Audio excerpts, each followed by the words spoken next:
Tide Talk with Webb is back. What's going on, guys? Kind of a busy day today. I did see the news that Tim Keenan is going to be out for the Florida State game. Unfortunately, he was a road grader. He's kind of like the captain on that defensive line.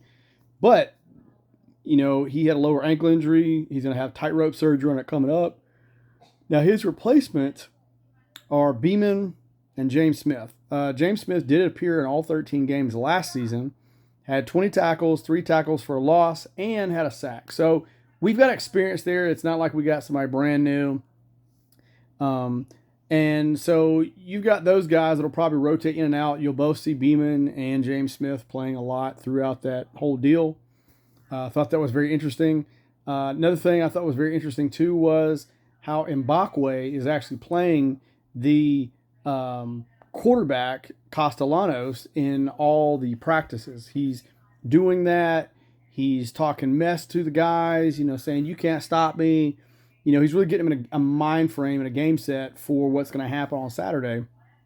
And that's going to be big.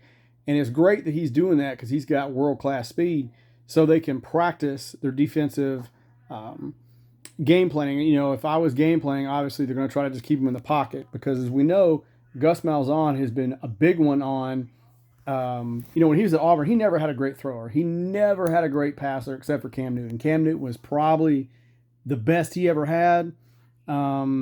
Everybody else had world-class speed, but they couldn't hit the broadside of a barn. We know that he loves to suck in the defense where they overrun the gap coverage, and then allows the quarterback either to pass or throw. And that allows problems where if they overrun, the quarterback can take off and nobody can get him but the defensive back, or they drop the receiver and then they pursue and you've over pursued, the receiver's wide open.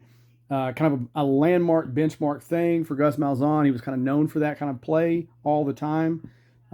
He had garbage quarterbacks, but like I said, that was his game plan. And he's been very successful with it wherever he's been. So we kind of know what he's going to do. We kind of know that Castellanos is a pretty good passer, though. He's not bad, but he's not a world-beating passer. So that's kind of a good thing for getting the mindset of it. I assume they're going to be doing more of a containment-type defense. Don't always rush the passer. Don't let him get out of the coverage. The kind of the zone bubble they're going to play him in. And that's kind of what they're doing. So that's why Mbakwe is playing that role so they can get used to that playing and play out. So when it comes to Saturday, they've kind of seen that. Yeah, the Gus Malzahn at UCF may be a little bit different. Maybe he's got different game plans, but the overall same functionality of that offense and the way they run it's not going to be different than it was 10 years ago when he was in Auburn. It's just not going to be different. There's some different plays, different gadget plays, different things like that. He's very interesting for, having weird flea flickers and misdirection type stuff, but the nuts and bolts of what he does is all the same. And it was pretty similar at UCF, very similar at Auburn. So it's, he's got a history of it. Kane Womack doesn't have a massive history of what he likes to do defensively, but I do think we're going to be running more of a kind of a zone coverage type deal in the running lanes, and then having tight coverage on the defensive backs. So I'll help that.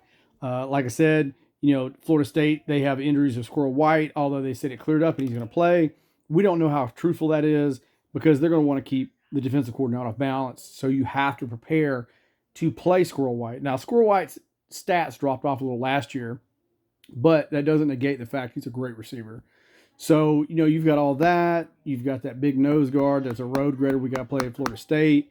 That's going to be Parker Brailsford, like I said yesterday, his biggest challenge.